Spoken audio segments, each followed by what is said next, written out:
बड़ों को प्रणाम, छोटों को ढेर सारा आशीर्वाद, प्यार, दुलार।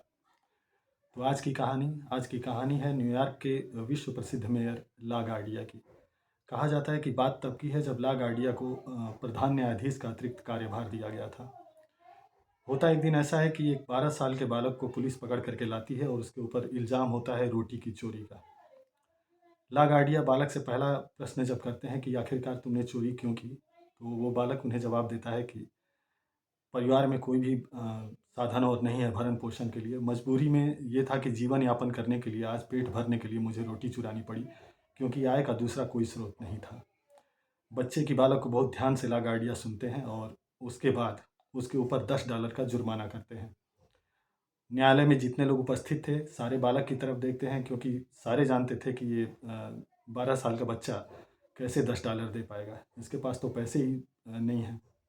अब होता यह है कि न्यायाधीश अगला कदम क्या उठाते हैं कि वहाँ जितने लोग न्यायालय में उपस्थित थे सबके ऊपर 50-50 सेंट का जुर्माना लगाते हैं और कहते हैं कि जुर्माने की वजह यह है कि इतना मतलब देश में गरीबी और बेकारी होते हुए भी आप लोग न्यायालय में बैठ करके और अपना समय दे रहे हैं और इनके बारे में चिंता नहीं कर रहे हैं।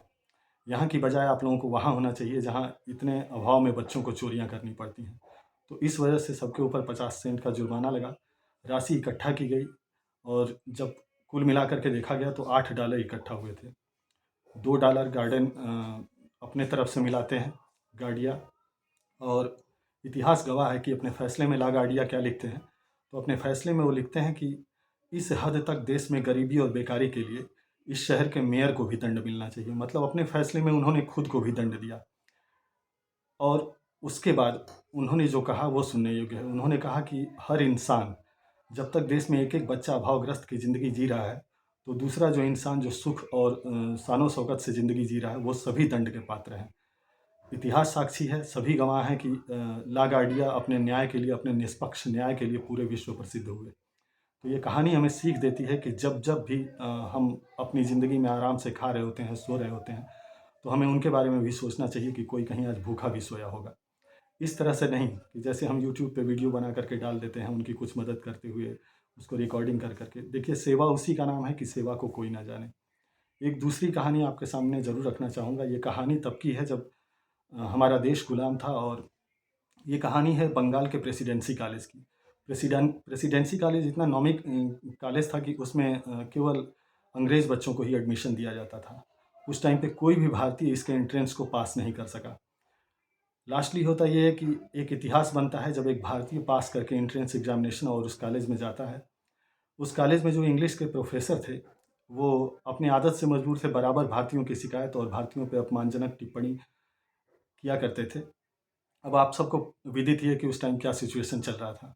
सिनेमा घरों में भी लिखा जाता था कि Indians and dogs are not allowed. तो उस टाइम की ये कंडीशन थी। अब उस लड़के को जब एडमिशन मिलता है, प्रोफेसर अपनी आदत से मजबूर एक दिन आते हैं और शुरू करते हैं वैसे ही भारतीयों के अपमान से अपने लेक्चर को शुरू करते हैं।